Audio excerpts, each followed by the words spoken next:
Bismillahirrahmanirrahim. Assalamualaikum warahmatullahi wabarakatuh. Alhamdulillahi rabbil alamin. Wassalatu wassalamu ala asyrafil anbiya'i wal mursalin wa ala alihi wa ashabihi ajma'in.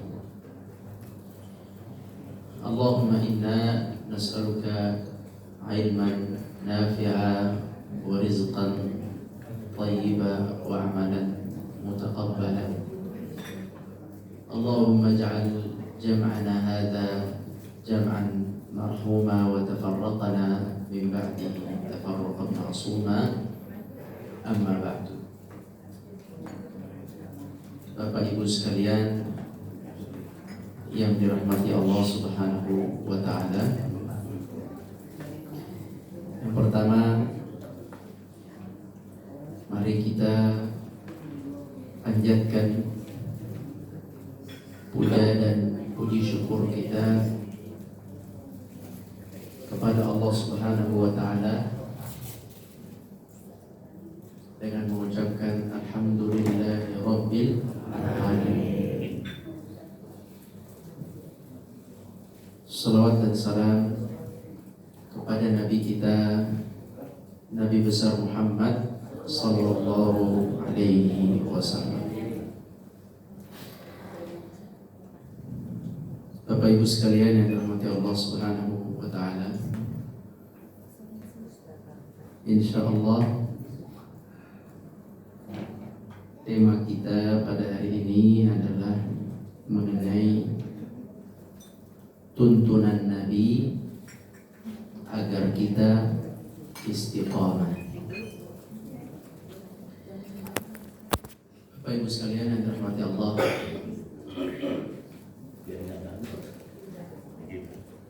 bapak-bapak dan ibu-ibu mungkin sudah lebih istiqamah ini dari saya. Sudah lurus, sudah tidak ada godaan, tidak menggoda dan tidak digoda lagi.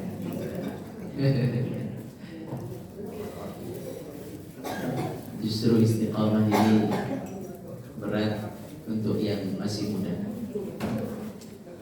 Jadi saya menasihati diri sendiri sebelumnya, baru kemudian kita sama-sama saling menasihati. Kalimat istiqamah itu diambil dari kata yang sama dengan kata mustaqim. Kita kenal dengan kata mustaqim. Mustaqim artinya apa, Bapak Ibu sekalian? Lurus, tidak belok kanan, tidak belok kiri. Mustaqim.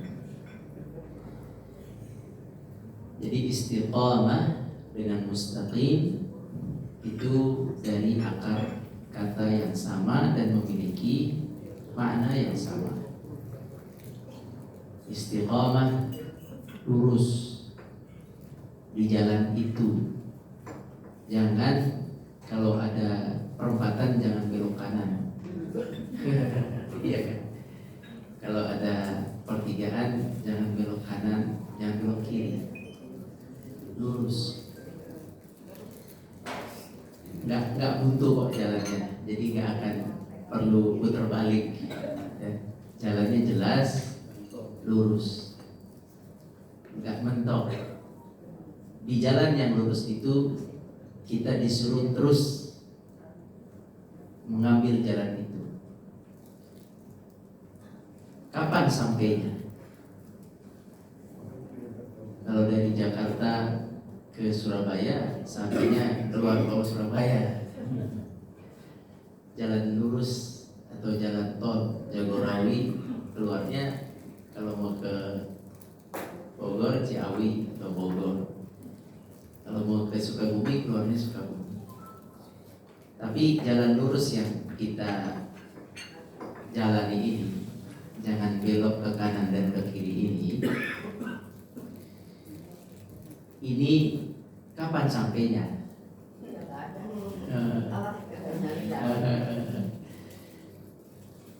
Kapan kita harus mulai berjalan di atas jalan lurus ini dan kapan sampainya? Jadi kita perlu tahu kapan memulai berjalannya dan kapan sampainya. Ya rahmatullah. Alhamdulillah. Jadi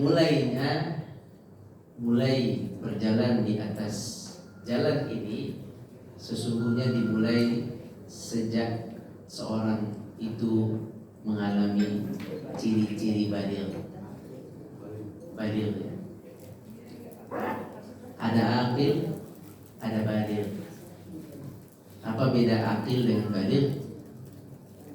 Kalau aqil mampu, akalnya mampu berpikir, mampu membedakan mana yang bahaya dan tidak bahaya, mana yang manfaat dan tidak manfaat. Itu namanya aqil.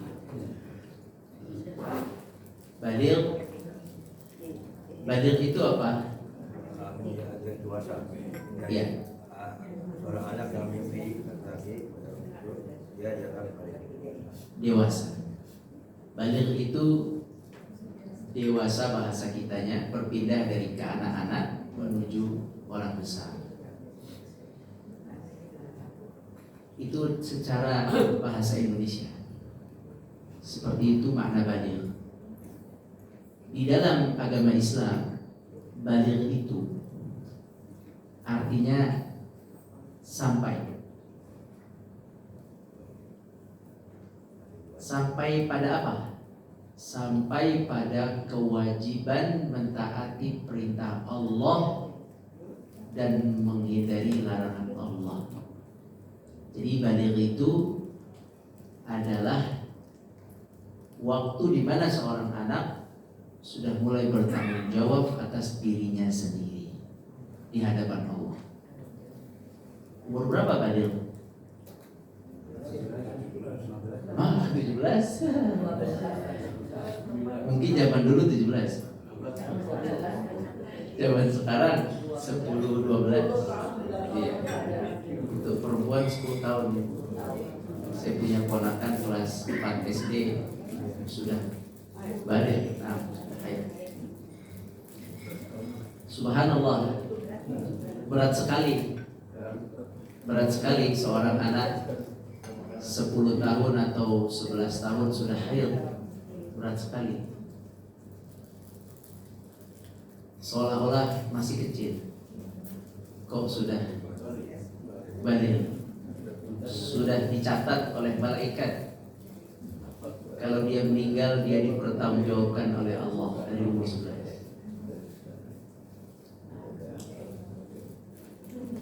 Itu berat sebenarnya. Tapi sebenarnya kalau seorang anak dipahamkan dari kecil, dari umur 5 atau 7, dari 7 dikasih tahu bahwa ada nanti namanya baligh ketika kamu umur 10 atau 11 12, kamu 5 tahun lagi akan baligh. Kamu akan bertanggung jawab atas segala perbuatanmu di hadapan Allah. Kalau itu dipahamkan, insya Allah dia akan paham. Jadi yang kurang di sekolah SD itu adalah memahamkan tanggung jawab seorang anak ketika baligh. Yang dipahamkan hanya ciri-ciri baligh. Kalau perempuan haid, bentuk badannya berubah. Kalau laki-laki mimpi ada jenggotnya atau keluar kumisnya.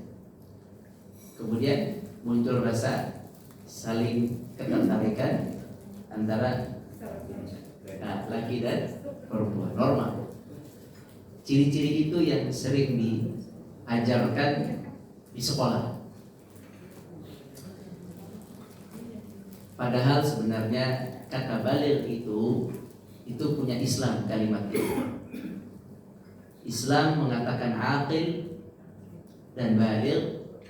Islam ingin menyampaikan barang siapa yang akalnya sehat sampai dia masuk ke fase baligh, maka dia bertanggung jawab untuk mempertanggungjawabkan segala perbuatannya secara sendiri.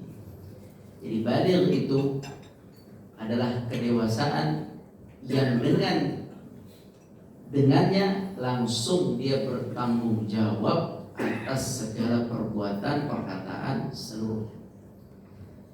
Nah, mulai baligh itulah seseorang itu harus meniti jalan lurus ini.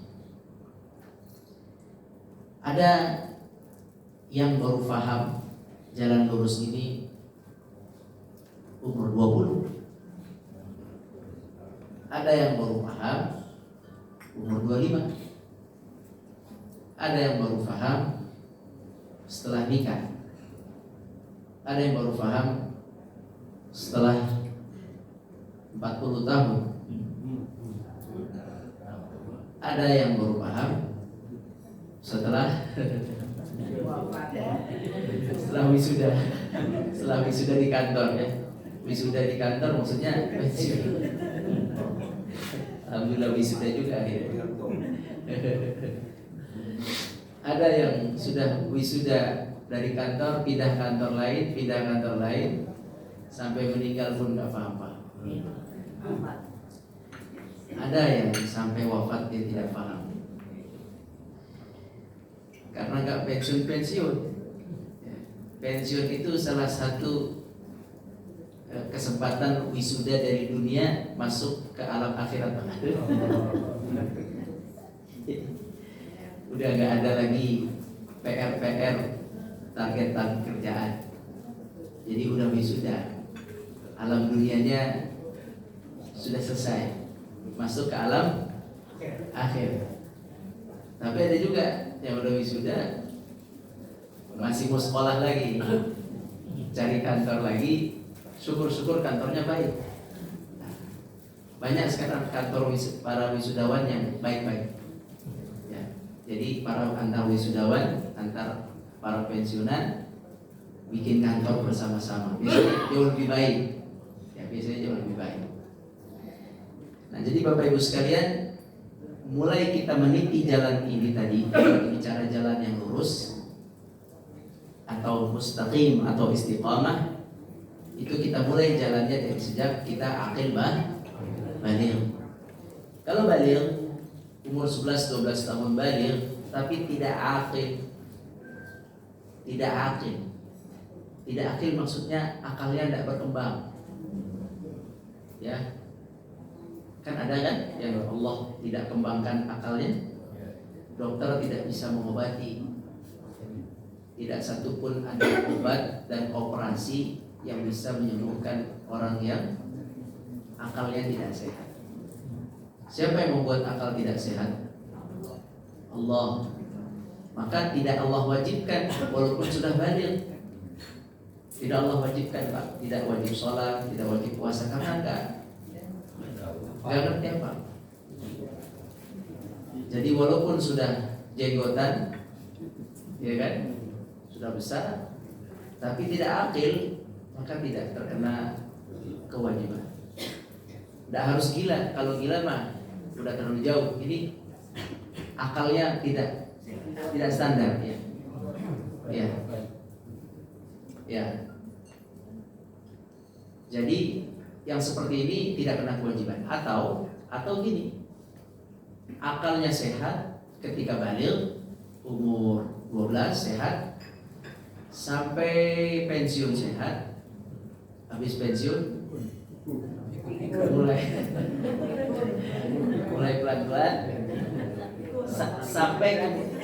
sampai dia benar-benar berkurang. Ya. Sholat 1 rakaat misalnya. Atau udah sholat lagi. Puasa jam 11 makan lupa. Jadi antara apa ya? Masih sehat tapi menuju berkurang. Ini sama. Orang yang akalnya menuju penurunan, maka kewajiban ibadahnya pun berkurang. Tidak seperti orang yang sehat. Allah Maha Adil. Jadi yang ada akalnya harusnya ibadah mumpung masih. Ya, kalau udah nggak mau ibadah, ntar nggak apa-apa. Tapi akalnya jangan masih ada. Nanti dihisap. Kalau akalnya udah nggak ada atau udah kurang-kurang gitu, silakan malas-malas ibadah gitu. Tapi kalau akal masih sehat, kita dituntut nanti Pak sama Allah. Ya, minimal sholat 5 waktu, puasa itu kan minimal sholat semua puasa. Kalau haji ngantri, iya kan? Kalau zakat tergantung ada nggak rezekinya. Dua itu. Jadi akal itu untuk melakukan dua itu yang wajib, sholat dan puasa. Itu pun puasa kalau sehat. Kalau enggak ganti bayar. Nah, jadi seseorang itu mulai meniti jalan istiqamah ini dari baligh. Mulainya saat baligh, saat sampai kepada kewajiban kita mulai. Kemudian kapan sampainya? Jalan lurus, jangan tikung kanan, tikung kiri, lurus terus. Kapan sampainya? Sampainya ketika wafat. Ya, jadi kalau Bapak buka GPS, nggak ada estimasi waktu sampai. Kalau di GPS kan, kalau di GPS you will arrive after 10 minutes. Gitu. Kalau yang bahasa Inggris, kalau bahasa Indonesia apa tuh? Anda akan sampai di tujuan 10 menit lagi. Ya kayak gitu. Kalau yang bahasa Arab bisa juga, dia pintar, banyak bisa bahasanya. Google Map. Jadi perjalanan yang bapak-bapak dan saya dan kita semuanya Pak, semua kaum muslimin menjalani jalan ini adalah jalan yang cukup rumit dan sulit karena tidak diketahui kapan sampainya. Ya, cukup rumit sebenarnya. Kalau kita ketahui sampainya, mungkin bisa siap-siap dulu. Tapi masalahnya kita tidak tahu kapan sampainya. Tapi Pak, ada signs atau ada apa tuh namanya? Kalau petunjuk jalan tuh tanda-tanda. Ada tanda-tanda dikit lagi sampai ya. Bisa. Di antara tandanya tuh sakit. Walaupun muda ya. Kalau sakit itu tanda buat semua. Muda atau tua sakit itu tanda, hati-hati kalau sakit. Ini tanda umum ya. Maksudnya orang sehat juga bisa meninggal, tapi ini sunnatullahnya sakit itu tanda. Iya, sunnatullah itu tanda. Kalau udah masuk opnam, siap-siap aja banyak. Ya sama, saya juga pernah operasi. Ya, kirim salamnya sama keluarga panjang kalau nggak ada umur. Alhamdulillah. Ya, ayah saya datang terlambat, saya masuk operasi, beliau ketakutan. Kepada Allah, saya alhamdulillah sehat lagi, nggak ada masalah. Jadi sakit itu tanda. Yang kedua, yang pernah juga, yang menjadi tanda juga kata Nabi SAW, yang jadi tanda itu adalah memutihnya rambut.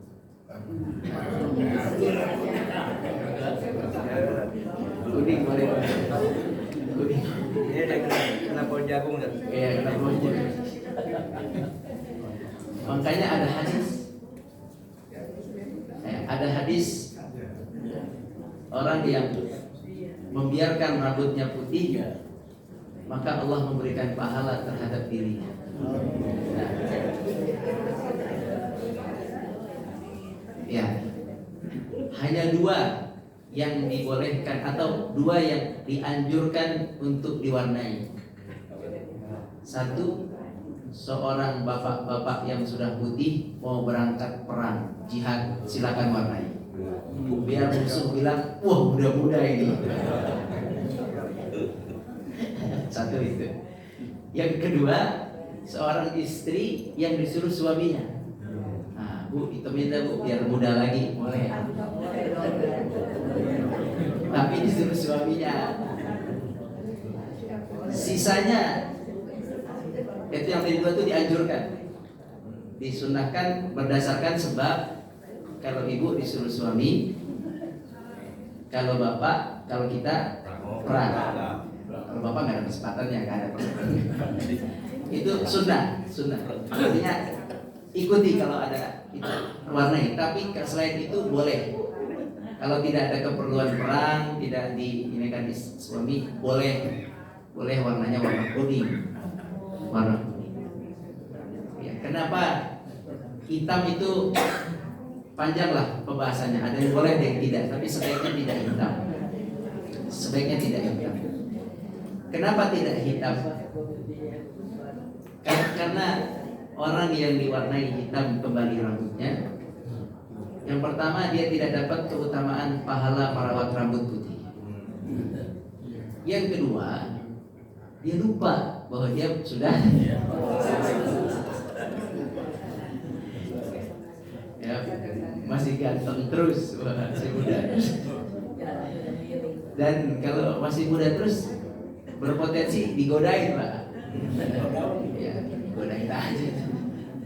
Kalau udah putih kan anti goda. Ya.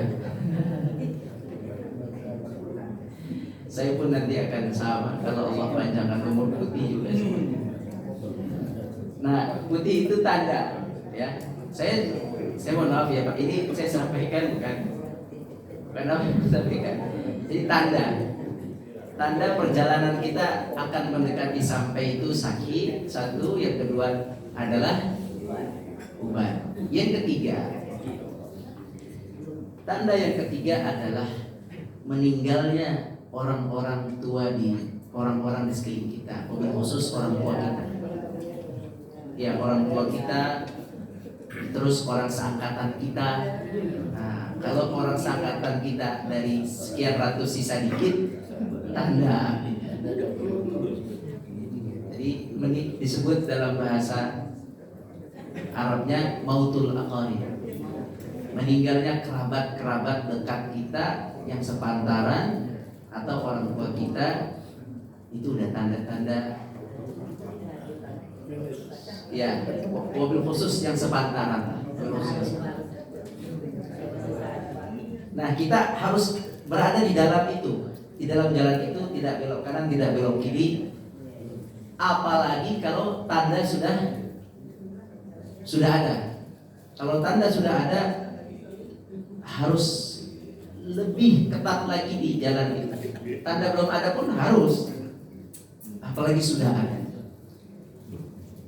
Nah, jadi istiqamah adalah lurus di jalan tersebut. Sampainya kapan? Wallahu a'lam. Tidak tahu. Di akhir hayat. Sampainya ketika di akhir hayat, tapi waktunya tidak tahu, tidak pasti. Disebut di dalam Al-Quran,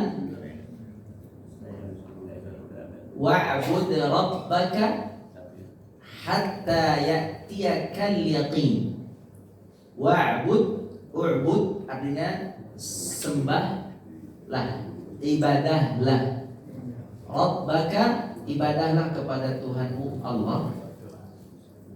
Wa'bud rabbaka, sembahlah, ibadahlah, taatlah kepada seluruh hukum Allah.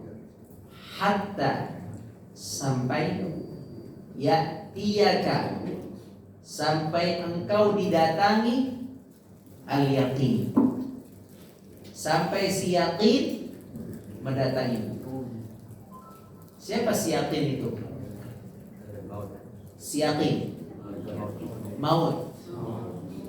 Al-yaqin itu al-maut. Wa'bud rabbaka, Sembahlah Allah, ibadahlah terus di jalan Allah, ikuti perintahnya, jauhi larangan haram-haramnya, terus ikuti.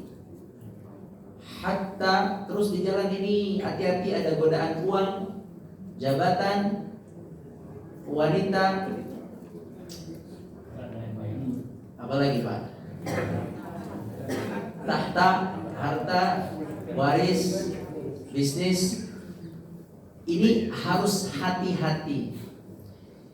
Terus jalan terus hatta ya'tiyakal yaqin. Di depan sana ada si yaqin. Siapa si yaqin? Maut. Terus Pak, jalan. Jangan sampai tikungan ikut. Terus jalan sampai datang si yaqin. Siapa si yaqin? Al-yaqin al-maut. Disebut maut sebagai yakin karena dia pasti. Tapi Allah tidak sebutkan kapan. Kamu tetap saja jalan. Yang penting kamu jalan. Si yakin akan mendatangi. Ya, al-yaqin adalah al-maut. Nah, Nabi SAW pernah dalam sebuah hadis, Bapak Ibu sekalian, membuat gambar. Kalau kita buat gambar biasanya kalau presentasi, kalau zaman dulu di mana nih? Papan tulis ya. Kalau zaman dulu, zaman saya SD ya. Enakan zaman dulu kayaknya Pak ya. Apalagi Bapak ya. Bapak pakai kapur. Saya SD kapur, SMP udah gak kapur. Udah speeder. Bapak pakai asbak.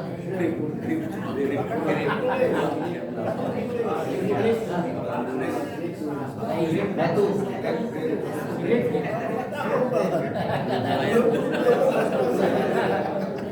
Saya baru ada di dunia ini 85. Setengah Bapak ya. Makanya saya sebenarnya kesini malu saya. Bapak ini lebih banyak, lebih soleh. Apa namanya Pak? Krik. Batu tulis. Itu di SD kota apa di SD desa itu?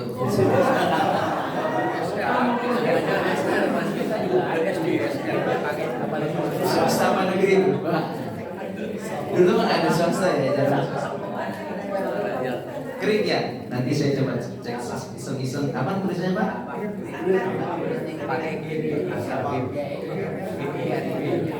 Oh, Greek.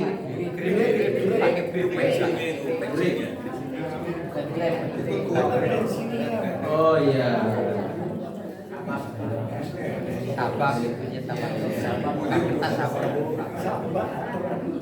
Batu tulis ya, semuanya.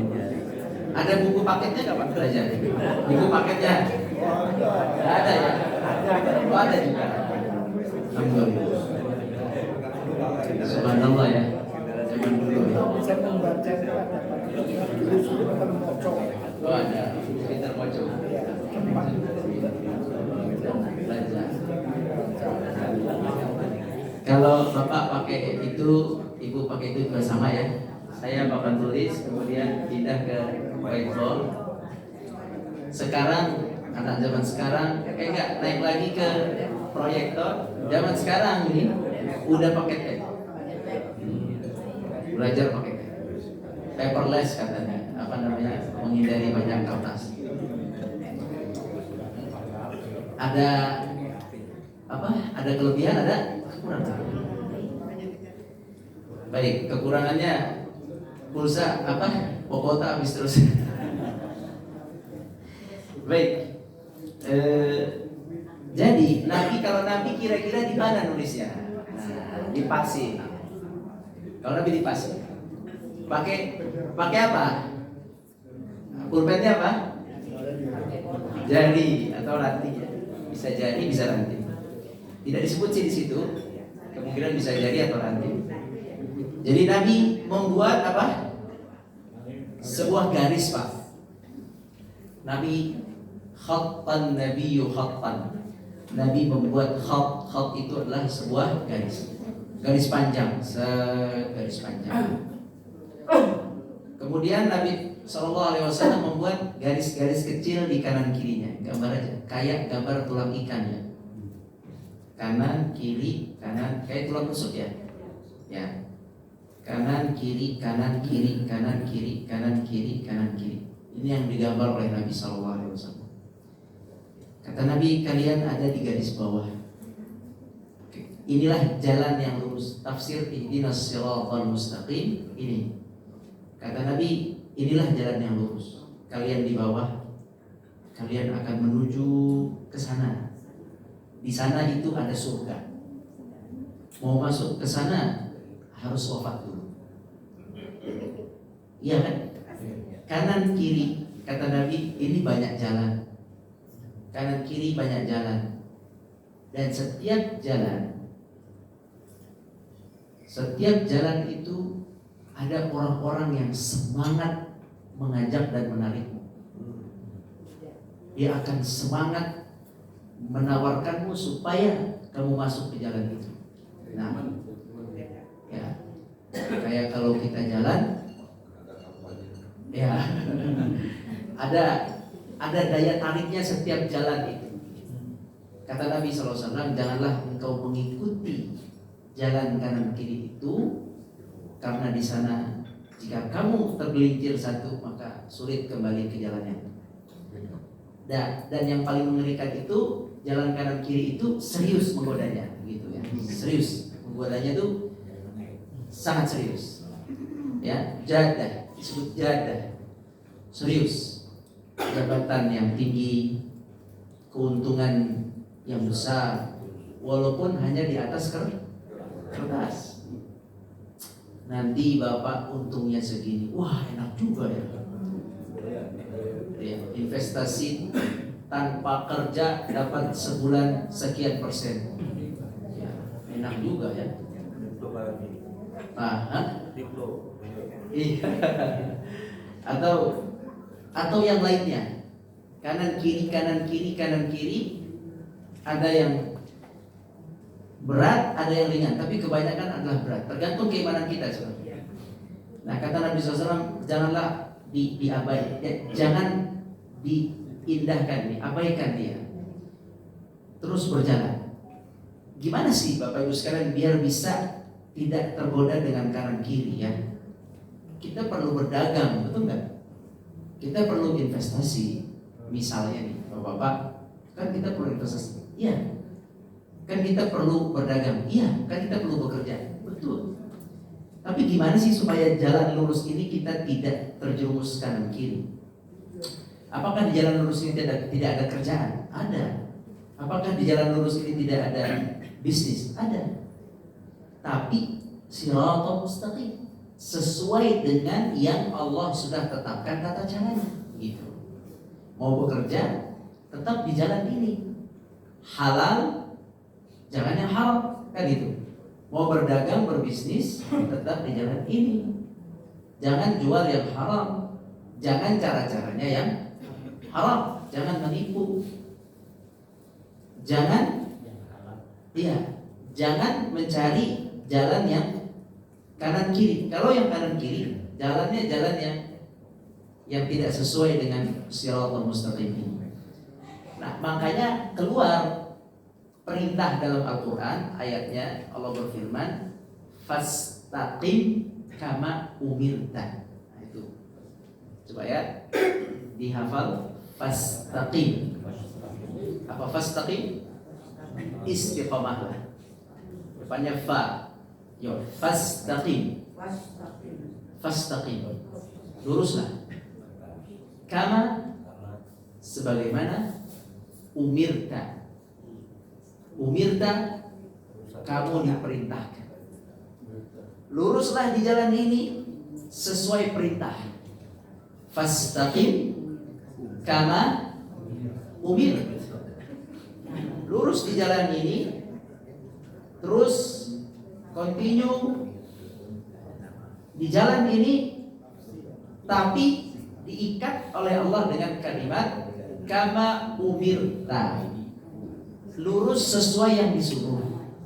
Kama, sebagaimana ya, kama umirta. Umir Umirta artinya disuruh. Luruslah atau istiqamahlah sebagaimana engkau diperintahkan. Sebagaimana engkau diperintahkan. Istiqamah di jalan tersebut. Terus menerus di atas jalan itu.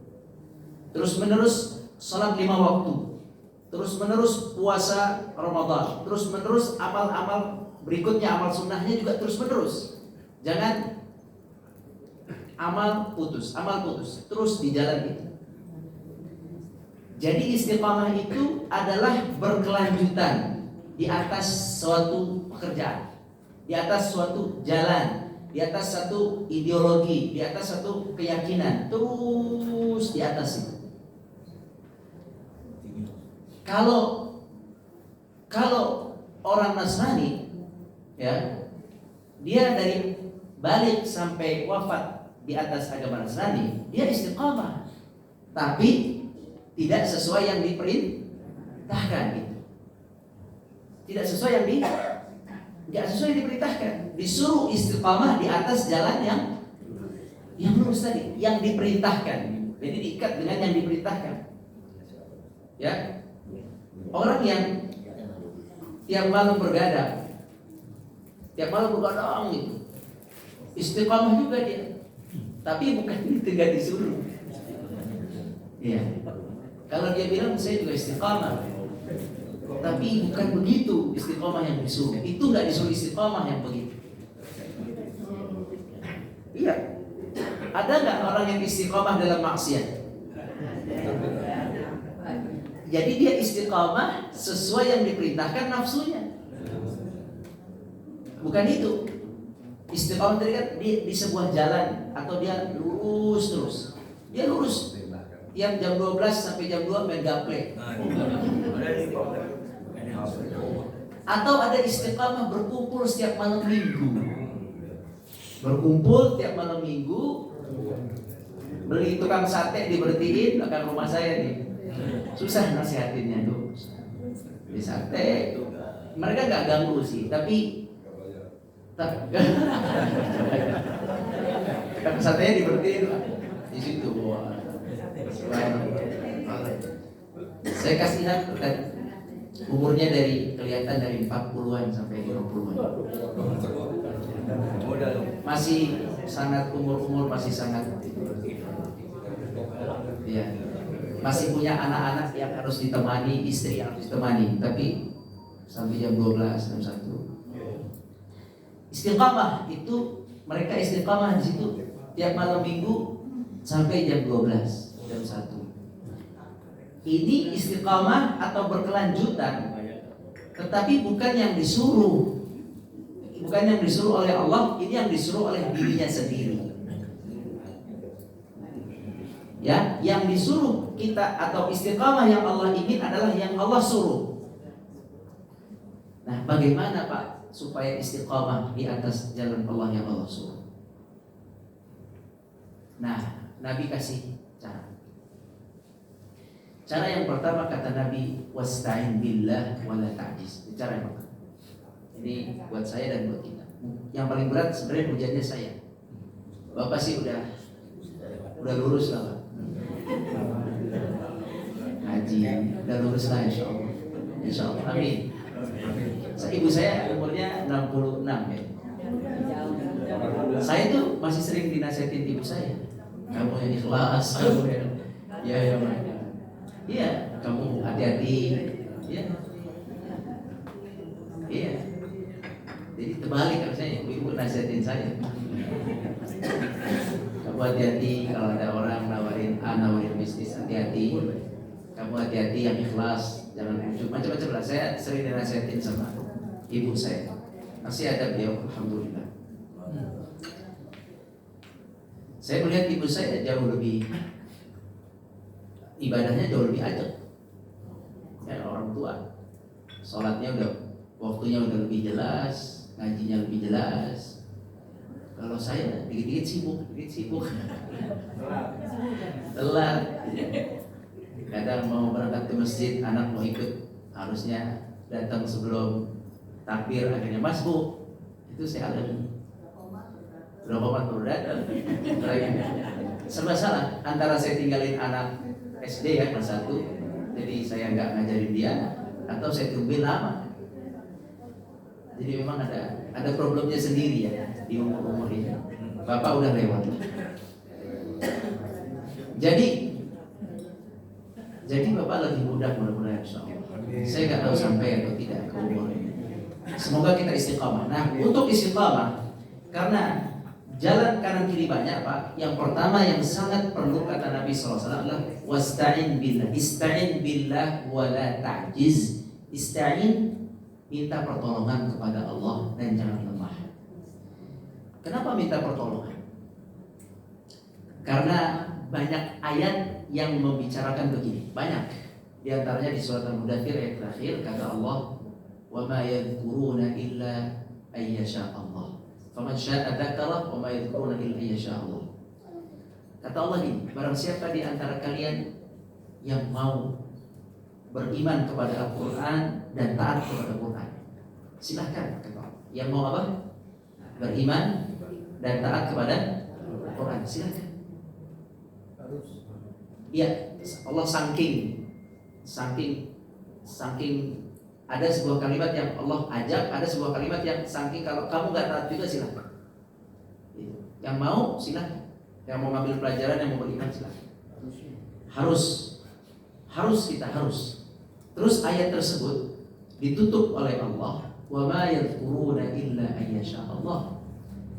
Jika kalian sudah ingin menjadikan Al-Quran sebagai pedoman, sebagai pegangan, sebagai nasihat, ketahuilah kata Allah, wa ma yadhkurun, kalian atau mereka tidak akan bisa menjadikan Al-Quran sebagai petunjuknya kecuali Allah izinkan.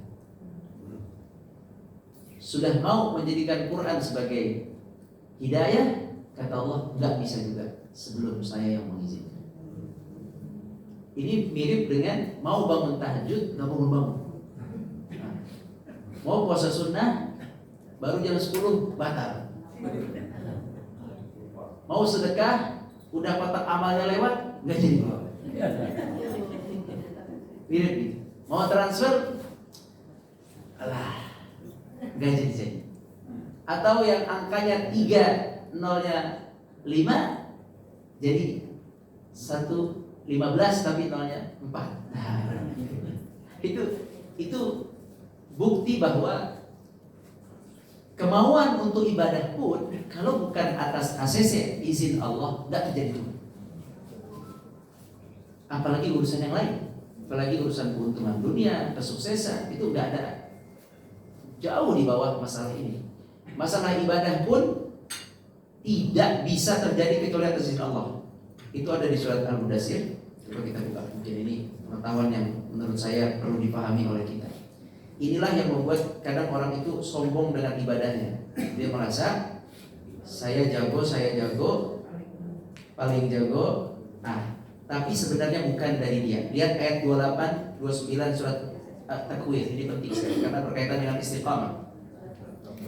Liman syaa'a minkum ayyastaqim wa ma tasyaa'una illa ayyasha Allah Rabbul alamin. Ayat 28, 29 ayat yang terakhir surat At-Takwir. At-Takwir 29, 28, 29.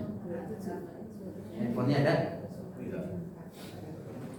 Handphonenya sudah masuk Islam kan? Nah, kan yang bikin kalau udah masuk Islam berarti ada komputer ada Quran.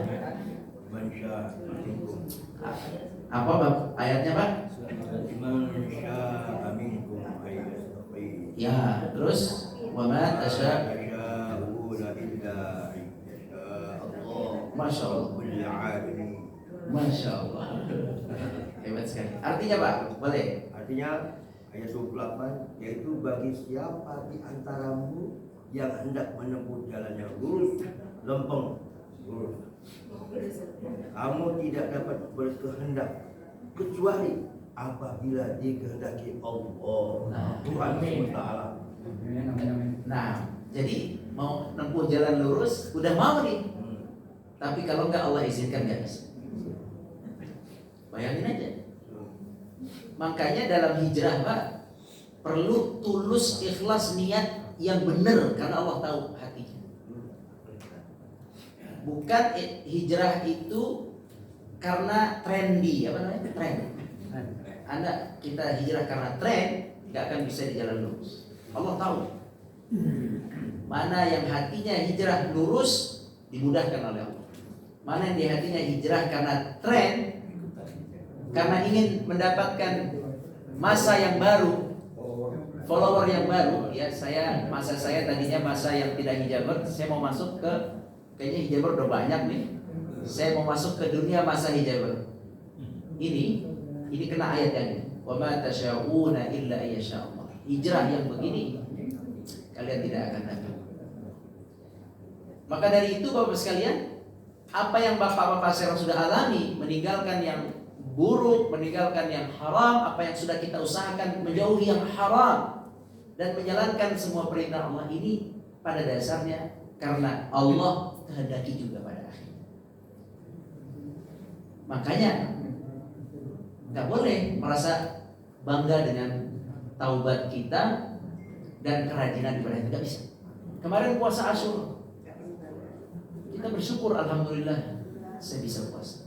Kirain nggak kuat, misal, alhamdulillah, atau nggak usah kirain nggak kuat lah, alhamdulillah akhirnya bisa juga. Walaupun kuat ya, tetap alhamdulillah.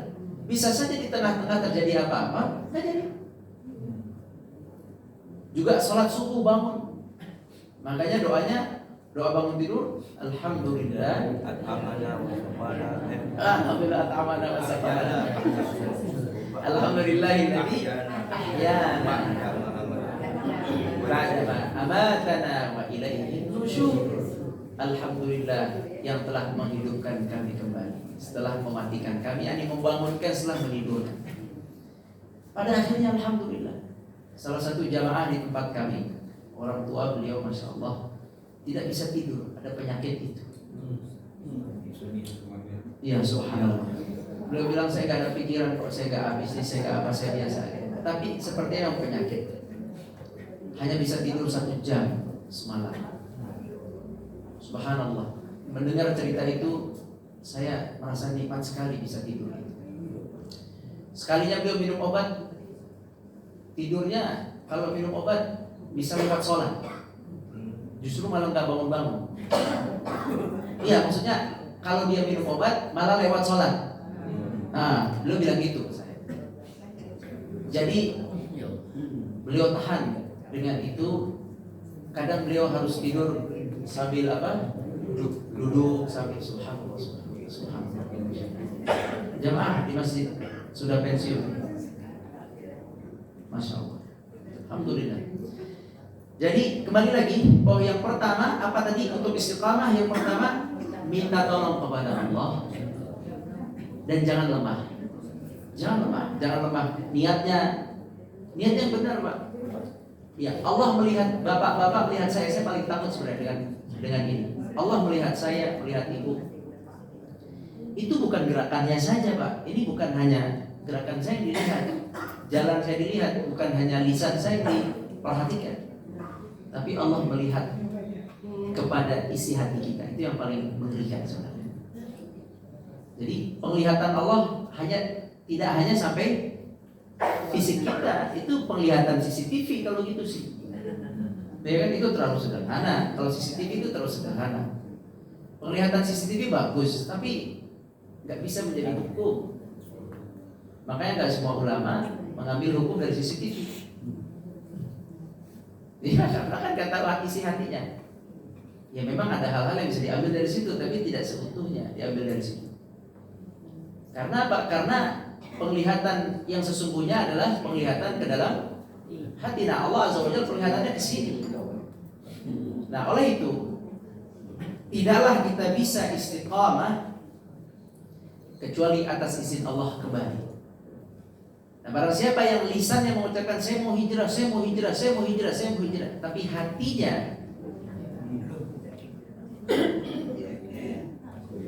nggak akan bisa dia hijrah dengan lisan yang berulang kali menyebutkan, hati yang tidak sungguh-sungguh.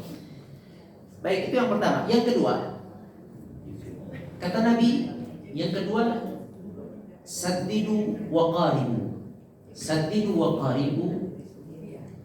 Saddidu wa qaribu. Saddidu Waqaribu bahasa Indonesianya sadidu. Kalau mau hijrah atau kalau mau mengamalkan sesuatu, amalkan sebaik mungkin atau yang terbaik, amalkan yang terbaik. Tapi bukan ini, kalau ini agak sulit kita. Kata Nabi sadidu, amal yang terbaik. Kalau nggak bisa, nah ini supaya istiqamah. Kalau nggak bisa, waqaribu. Waqaribu, kalian jangan berlebihan pada diri kalian. Yakni lakukan, pertama kan minta tolong. Yang kedua, lakukan yang mampu. Jangan berlebihan. Iya. Jangan berlebihan, berlebihan gini. Anak mau infak, jual rumah infak semua. Ini nggak dianjurkan ibadah begini. Betul.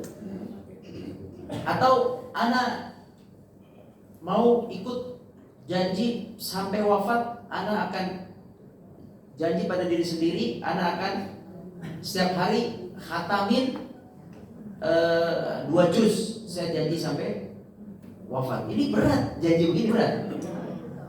Iya. Kan kita diminta oleh Allah tuh untuk terus di jalan ini, baik imannya atau amalnya. Jangan menjalani ini rajin khatam tiba-tiba gak khatam, atau rajin qiyamul lail tiba-tiba gak qiyamul lail. Ini Allah gak suka. Jadi kita harus iya, silahkan masing-masing menilai kemampuan dirinya, taruh targetnya waqaribu itu, waqaribu silakan. Silakan, saya bisa apa? Jangan berlebihan. Nanti kenapa jangan berlebihan? Gak kuat Pak. Kita gak akan kuat. Seorang yang berlebihan, saya tadi itu berlebihan sedekah misalnya, dia berlebihan, saya akan begini, dia tidak akan kuat menjalankannya. Jadi waqaribu yakni pasang yang kita mau. Misalnya apa? Saya sedekah mampu sehari 10.000, silakan. Sehari 20.000, silakan. Setiap bulan saya sanggup 1 juta, silakan. Jangan, kalau nggak sanggup 2 juta rutin, 1 juta. Kalau lagi lebih rezeki, silakan naik jadi 1,5 atau 2 juta. Atau saya sanggup 3 juta. Kalau lagi lebih rezekinya, naik. Begitu juga sholat malam. Sholat malam itu saya sanggup 11, alhamdulillah. Yang penting rutin 11 jumlahnya. Kalau tidak sanggup 11, niatkan saya sanggup, ya Allah saya sanggup 5. Saya pasti 5. Kalau lagi segar, jadi 7, 9. Kalau lagi pas-pasan tenaga, 5. Jadi silahkan di target. Saya nggak sanggup 5, saya pasti 3. Saya insya Allah 3, lagi letih, lagi capek, saya usahakan 3 sholat gitu. Begitu juga baca Quran. Saya kuatkan dalam diri saya harus baca Quran selama sehari itu setengah halaman misalnya. Kalau sejus, jangan ikut sejus terus gak kuat. Ini gak bagus. Nanti malah meninggalkan. Justru kalau meninggalkan tidak disukai oleh Allah Azza wa Jalla. Lebih baik saya baca selembar, tapi saya wajibkan atau saya kuatkan diri saya untuk saya baca sampai saya meninggal. Waqaribu tadi. Waqaribu, pilihlah amalan yang kita sanggup sampai akhir walaupun kecil. Kenapa demikian? Karena kata Allah Subhanahu wa taala, kata Nabi sallallahu alaihi wasallam, "Innallaha afdalul a'mali indallah adwamuha wa in qalla." Udah tahu Bapak-bapak ini? Amal yang dicintai oleh Allah adalah yang continue walau orang jarang memahami. Walaupun hanya 1 lembar atau menghafal sehari 1 ayat, janji, saya janji menghafal sehari 1 ayat. Cuman seayat sehari, misal janji. Tapi istiqamah itu lebih baik daripada hafal 30 juz habis itu ditinggalin. Beneran? 30 juz tinggalin. Karena kerja, karena kuliah, karena apa, hilang. Lebih baik satu. Allah lebih cinta itu sampai mati. Tadi kita jalan ini sampai datang yakin, sampai wafat. Jadi Bapak sekalian, minta tolong sama Allah. Kemudian bikin masing-masing punya kemampuan diri. Target saya mau amal A, amal B, antara saya sama Allah. Yang ketiga, misalnya sedekah ke yatim, sedekah ke apa, dibikin. Yang ketiga, kata Nabi SAW, ini nasihat yang ketiga, wa abshiru, supaya kita istiqamah. Wa abshiru, wa abshiru, wa abshiru artinya abshir itu berilah, berkabar gembiralah. Apa? Berkabar gembiralah. Berkabar gembira. Apa maksudnya? Maksudnya begini. Terkadang kita lemah, ya kan? Saya mau tiap hari tahajud, tapi terkadang ngantuk, terkadang lemes, kadang capek. Saya ingin tiap hari sholat duha, terkadang lemah. Saya ingin setiap hari baca Quran, terkadang lemah. Saya ingin sedekah, terkadang lemah. Tadi mau sedekah, tapi kadang malas pencet, oke, nomor rekening udah masuk, males. Atau buka rekeningnya malas. Terkadang terjadi seperti itu. Sehingga atau dalam Islam, saya bosan di dalam Islam, mau coba urusan urusan B. Merasa bosan dengan pengajian, bosan pengajian, jalan ke pengajian, bosan dengan belajar bahasa Arab, bosan belajar tahsin. Manusia ada bosan, normal. Nah, kata Nabi ketika muncul bosan itu atau lemah itu, ingat wa abshiru. Wa abshiru artinya ingat pahalanya itu. Nah, berkabar gembira itu maksudnya ingat pahalanya. Ingat apa? Pahalanya. Berat, ngantuk, tapi harus ke masjid misalnya, laki-laki bapak-bapak. Ingat pahalanya berarti, ada langkah, satu langkah. Ya, iya kan? Mau meninggalkan yang haram berat, ingat pahalanya, gitu. Ya, mau melakukan A berat, ingat pahalanya. Bosan, ingat pahalanya. Wa abshiru, ingat pahalanya. Jadi mengingat pahala, Bapak Ibu sekalian, juga bagian dari cara agar kita istiqamah. Karena manusia terkadang lemah. Ingat pahalanya. Boleh gak ingat pahalanya? Boleh. Mau sedekah gak jadi. Ya, udah masuk di daftar nama. Bu, belum terselasar Bu. Pak, belum terselasar. Dan lu. Tunggu gaji lah, macam-macam lah. Mau bayar utang juga sama. Belum juga. Bayar utang itu ibadah. Ya, belum juga. Langsung ingat pahalanya, sesat. Nah, begitu. Nah, inilah 3 kurang lebih hal yang bisa dijadikan bantuan kita untuk istiqamah.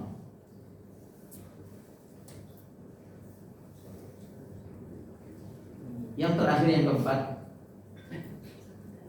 kata Nabi wasta'inu bil ghudwati war rawahi wa syai'in min ad-dujlah, yang artinya singkatnya adalah yang keempat, ketika sedang kuat fisiknya, tambah amalnya.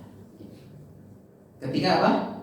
Sedang kuat fisiknya, sedang bagus waktunya, sedang ada kesempatannya, tambah amalnya supaya istiqamah. Jadi jangan mentang-mentang apa? Saya cuma niatnya bacanya sehalaman, ya udah sehalaman aja, kayak anak kecil, kayak gitu.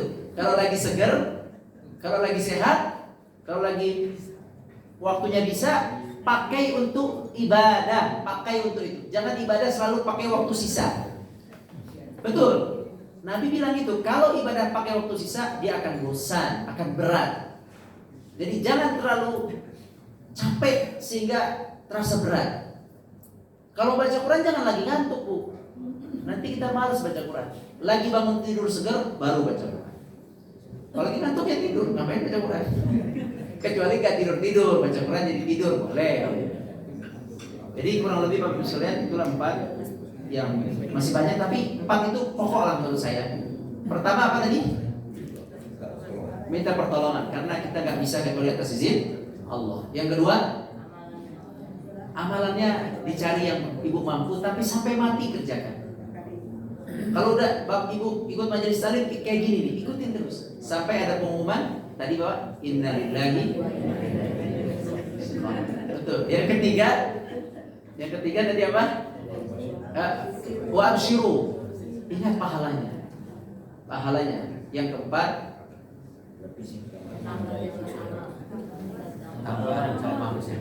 ya, amal itu diperbanyak atau ditambah ketika sedang lagi kuat, fresh, waktunya bagus. Jangan bangun tidur langsung pakai olahraga, lagi segar pakai olahraga, ngaji dulu.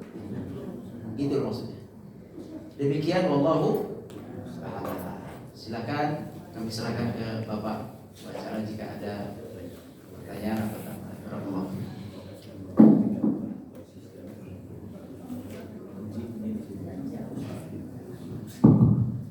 Alhamdulillah tadi yang saya bisa kepada Pak Ustadz, mudah-mudahan bisa tersapa dari kita apalagi yang kita mempersiapkan dari akhir kita untuk lebih hidup pengajian ini. Siapa tahu yang mau bertanya, kami persilakan.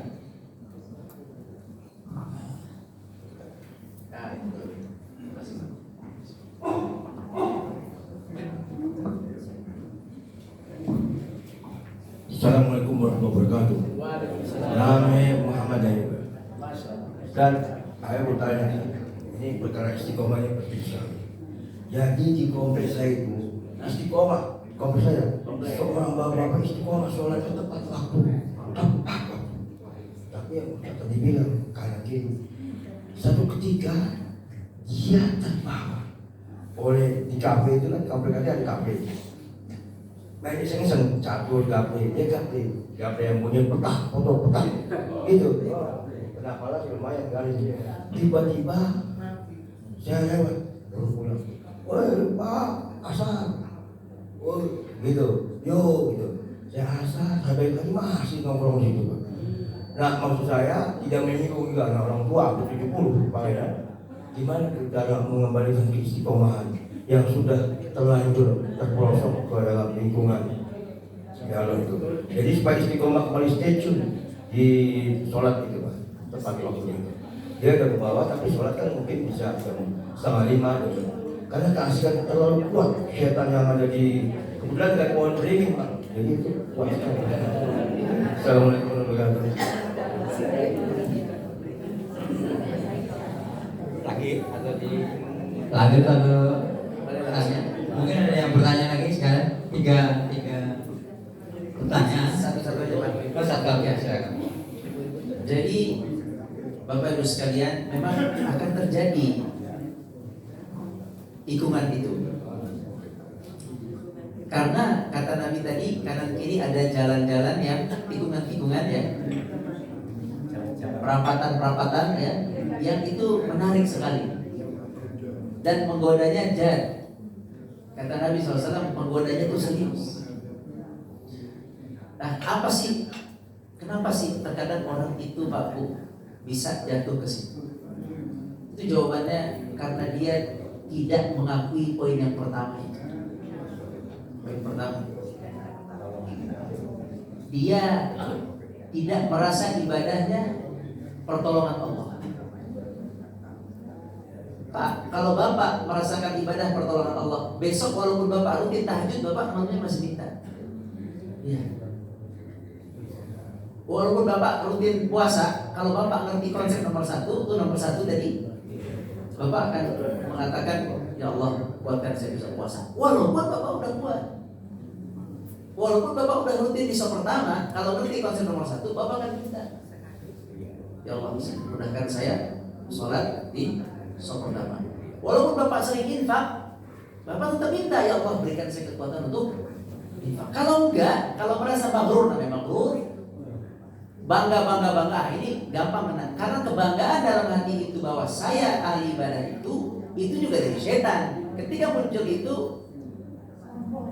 gampang ketariknya. Nah, kebanyakan orang yang sudah di jalan Allah kemudian ketarik karena tidak merasakan dan tidak minta tolong tadi, bahwa ibadah yang dia lakukan adalah dari Allah Azza wa Jalla. Dia dengan hatinya merasa mampu bangga, dengan mudah Allah palingkan hatinya kembali karena kesombongan hatinya itu. Alhamdulillah. Jadi poin di situ Pak. Poin. Dalam mengambilnya, dalam mengajaknya itu supaya lembut. Ya jangan lagi main gaple, ya. Kalau lagi main gaple dia bikin susah. Tapi di masjid dijaga ya. Dia kan udah nggak masjid. Enggak, masjidnya maghrib ada maghrib. Kalau ini Oh di sholat maghrib. Ya lagi di masjid, lagi di majelis taklim. Mudah-mudahan dia bisa kembali lagi. Berarti dia tepat waktunya di ya maghrib. antara siang jam 2 sampai jam 3 atau jam 3 sampai jam 5. Ini asalnya dia masalahnya. Oh iya. Ya itu dia masalahnya, dia tidak merasakan bahwa ibadah itu adalah pertolongan Allah. Jadi gitu. Yang mudah-mudahan kita bisa mengakui bahwa ibadah ini dari Allah Subhanahu wa taala. Nah, Allah. Ya mungkin Bapak masih ada bertanya. Kalau tidak kesempatan Ibu, mungkin Ibu yang mau bertanya. Atau sudah Bapak semuanya? Assalamualaikum warahmatullahi wabarakatuh. Saya bertanya, bagaimana menjaga hati yang bersih dan susah sekali ya menurut saya. Ya, jadi gimana supaya mencapai itu gitu. Terima kasih. Bisa bertanya.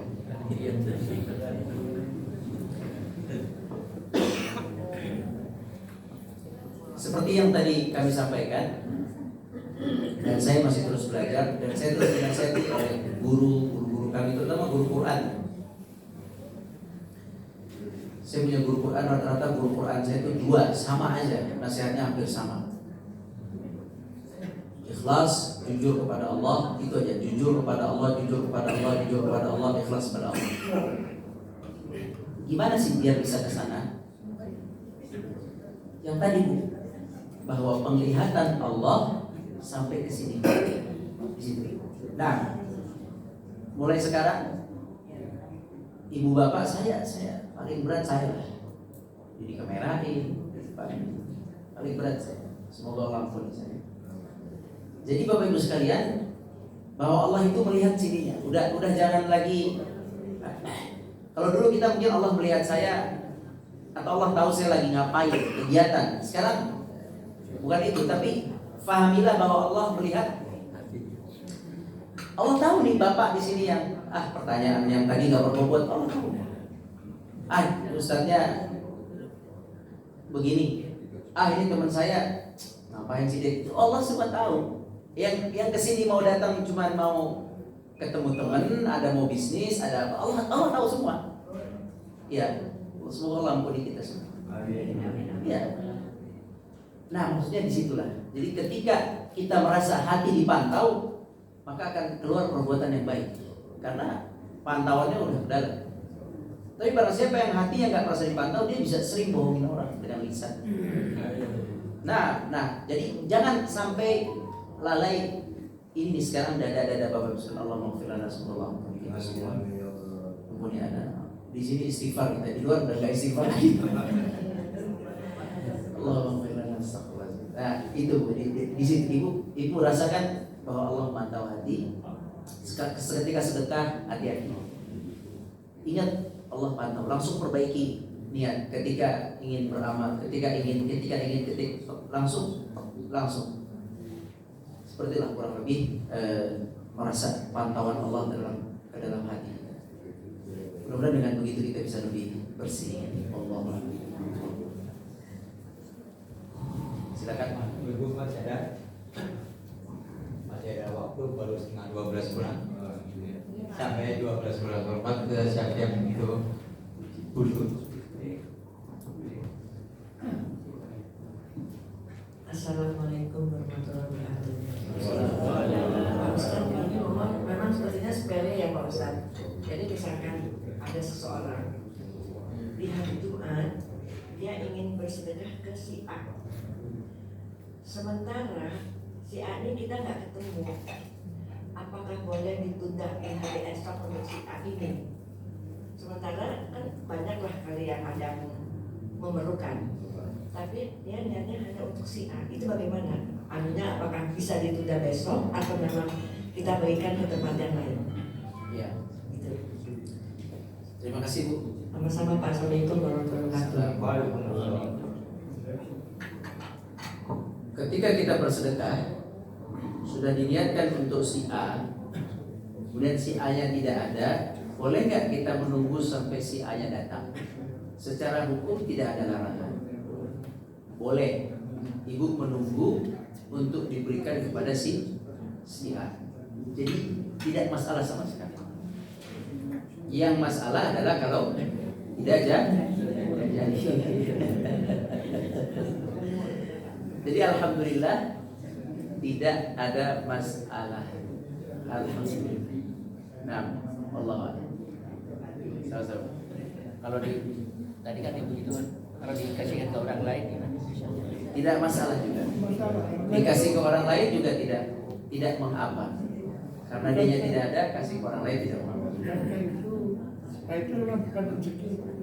Betul. Ketika kemudian rezeki itu pindah, padahal itu tadi kita sudah niat mau menolong dia, tapi Allah tidak izinkan menolong dia, pindah pertolongan itu ke orang lain. Itu semua makanya, itu semua karena Allah.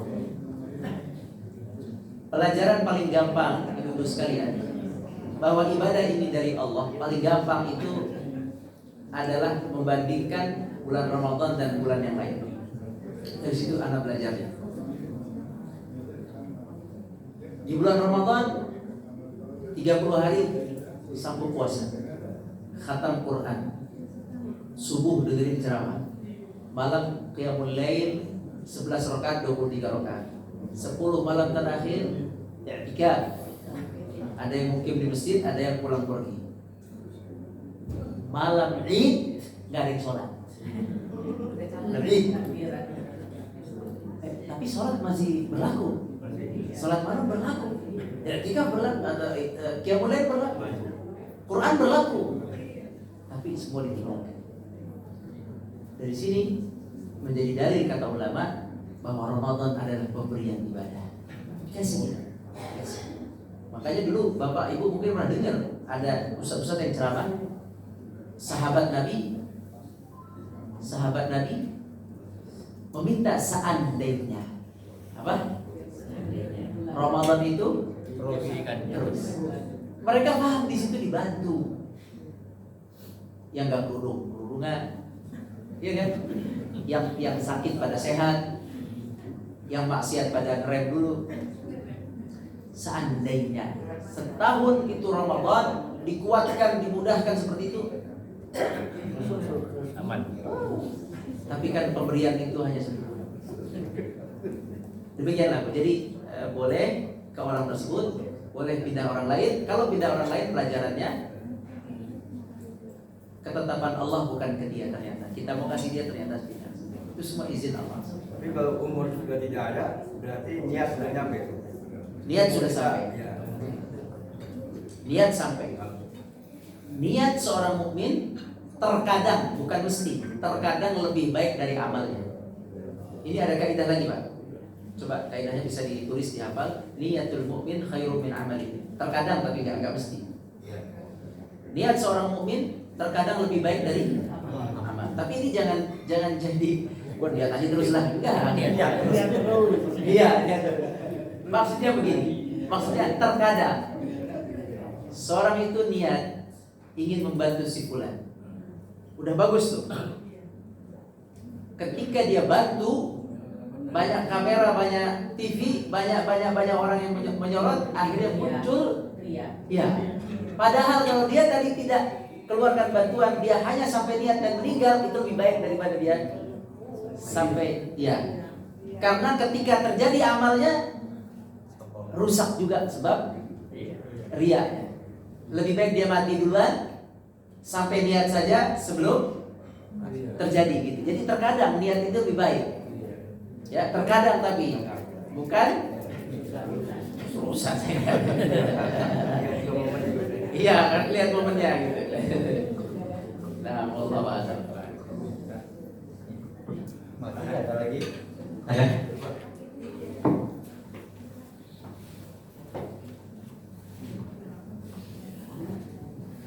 Terima kasih. Untuk menjaga konsisten kita dalam ibadah, sebaiknya kita bergabung dengan kawan soleh. Ya, betul. Sebagai contohnya,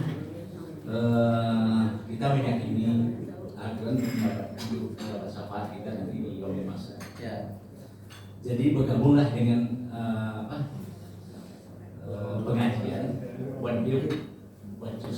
Misalnya ya. Jadi digunakan 1 minggu itu 5 juz Senin sampai dengan Jumat. Ya. 1 minggu urusan kemerdekaan. Ya betul. Nah, jadi ini konsisten karena kita bergabung sehingga punya target. Betul. Target ada batasnya, ada pengawasnya. Selesai membaca 5 juz nanti dilaporkan kepada yang mengkoordinir. Nah ini satu langkah yang kami ambil. Seperti kalau yang itu di Masjid An-Nawah ada mengadakan gitu, one day one juz, 5 juz 1 minggu, 1 minggu bebas untuk keluarga. Senin sampai Jumat lakukan penyelesaian pembacaan 5 juz tersebut. Ini mungkin suatu langkah menjaga istiqomah yang sistem dan begini tidak, karena ada situ parameternya, indikator penyelesaiannya, jadi ada kepastian. Dan kita juga punya kewajiban. Nah, sebenarnya atas itu dan betul-betul. Gimana benar? Terima kasih. Ya. Betul sekali. Ditambah di antara sebab istiqamah ini pernah dipesankan oleh Nabi kepada sahabat namanya Hanzalah. Hanzalah merasa, saya ya Rasulullah, kalau bergabung dengan Nabi dan sahabat, saya ingatnya surga, tidak masuk surga. Tapi kalau saya dagang, tempat kerja, ketemu istri, ketemu anak, 3 disebut, tempat kerja, anak, istri, saya udah gak ingat akhirat ya Rasulullah. Nah, pesan Nabi apa? Pesan Nabi saat dan saat. Silahkan ke keluarga, silahkan ke istri, silahkan ke pasar bekerja, silahkan ke istri, silahkan ke anak, 3 itu. Tapi kata Nabi SAW, kamu harus juga tempatkan waktu untuk ke tempat pengajian yang Nabi ada, majelis. Artinya apa? Memang kita perlu betul komunitas-komunitas seperti ini untuk menjaga keistiqomahan. Jadi itu betul, tambahkan tuh satu lagi, 4 tadi tambah 1, mengikuti komunitas-komunitas muslim yang ada kegiatannya. Nah, misalnya saya ikuti 1 juz 1 hari. Mungkin kalau orang tua ini cocok dan pas dan mampu. Ya, ini yang tadi saya sampaikan, kalau mampu jalan Pak. Targetnya adalah saya sampai mati, sampai di grup disebut innalillahi wa inna ilaihi raji'un, gak khatam 5 juz sekarang meninggal. Nah, itu targetnya. Jadi selain targetnya 5 juz per minggu, juga targetnya sampai mati innalillahi di grup diumumin saya pasti ada di situ. Itu target keduanya perlu dipasang. Karena yang namanya istiqamah, istaqim, kama umirta, itu sampai wafat kita masih di situ. Nah, ketika 1 hari 1 juz tidak sanggup, biasanya yang muda-muda, saya sebenarnya nasihatnya yang muda-muda ya, kalau bawa sih saya yakin kuat lah. Yang muda itu kadang anak muda lah, sudah ada di sini soalnya. Terkadang hijrahnya tuh hijrah benar, tapi ikut ini semuanya nggak berhasil. Ya karena itu yang akhirnya di dalam kacamata Allah kurang bagus. Jadi kalau kalau bapak waktunya luang, sanggup sehari ikut program 1 juz, itu termasuk hal yang bagus yang dinasihatin oleh Nabi kepada Hanzalah. Sekali-sekali, maksudnya gabunglah ke kami supaya tidak lalai dengan keluarga, anak, istri dan pasar atau tempat kerja.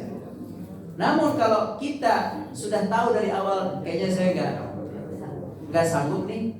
Kalau nggak salah sekarang ada yang di bawahnya ya Pak. Ada 1 hari 1 juz, ada di bawahnya. Iya, apa namanya? One day, half page, One day, one page. atau one day one page, odo, atau ya, nggak apa-apa itu istilah-istilah itu. Yang penting istiqamah. Sampai kapan istiqamah tadi? Jalan sampai kapan? Inna lillahi wa inna ilaihi. Jadi itu bagus kan? Alhamdulillah kalau mau bisa sampai. Allah. Iya, masih ada. Kalau tidak ada, Pak Ustadz untuk berdoa dulu sebelum kita tutup pengajian ini. Dan kita kasih kesempatan waktu untuk ngambil air wudhu sebelum kita sholat. Karena sholat jam 12:01. Waktu ini dia silakan untuk tutup dengan doa. Bapak Ibu sekalian dirahmati Allah, sebagaimana kita tahu, kita tidak akan bisa lurus dan istiqamah kecuali atas izin Allah. Mari sama-sama kita bermohon kepada Allah untuk dikuatkan di dalam agama Allah ini sampai kita menemui ajal kita semua. Amin ya rabbal alamin. Ala hadhihi niyah al-Fatihah. A'udzu billahi minasyaitonir rajim. Bismillahirrahmanirrahim. Alhamdulillahi rabbil alamin arrahmanir rahim. Maliki yaumiddin. Iyyaka na'budu wa iyyaka nasta'in. Shiratal mustaqim. Shiratal ladzina an'amta 'alaihim ghairil maghdubi 'alaihim waladdallin. Bismillahirrahmanirrahim. Alhamdulillahi rabbil alamin. والصلاة والسلام على أشرف الأنبياء والمرسلين وعلى آله وصحبه أجمعين. اللهم أعنا على ذكرك وشكرك وحسن عبادتك. Ya Allah, ya Tuhan kami, bantulah kami ya Allah untuk mengingat-Mu senantiasa ya Allah, untuk beribadah kepadamu dengan sebaik-baiknya ibadah ya Allah, untuk mensyukuri segala nikmat-Mu ya Arhamar Rahimin.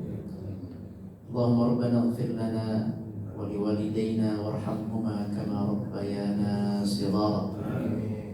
Ya Allah, ampunilah dosa ayah dan ibu kami, sayangilah mereka sebagaimana mereka dulu memberikan kasih sayang mereka, memberikan perhatian mereka, cinta mereka kepada kami ya Allah. Balaslah itu dengan rahmat-Mu, cinta-Mu, kasih sayang-Mu kepada mereka ya Arhamar Rahimin. Allahumma ighfir lana wa lil muslimina wal muslimat al-ahya'i minhum wal amwat. Ya Allah, ampunilah kami dan kaum muslimin yang telah meninggal dunia ataupun yang masih hidup ya Arhamar Rahimin. Ya muqallibal qulub, tsabbit qulubana ala dinika wa ta'atik. Wahai Allah yang membolak-balikkan hati manusia, teguhkan hati kami dalam agama-Mu ya Allah ya Rahim. Waktub lana minasyahidin wa tawaffana muslimin.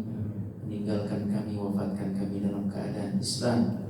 Allahumma rabbana ya Allah ya Tuhan kami, mati'na bi quwwatina wa asma'ina wa absarina abadan ma ahyaitana. Ya Allah ya Tuhan kami, selama Engkau masih menghidupkan kami, masih ada umur kami ya Allah, tolong berikan kepada kami kekuatan dalam fisik kami, dalam penglihatan kami dan pendengaran kami ya Allah.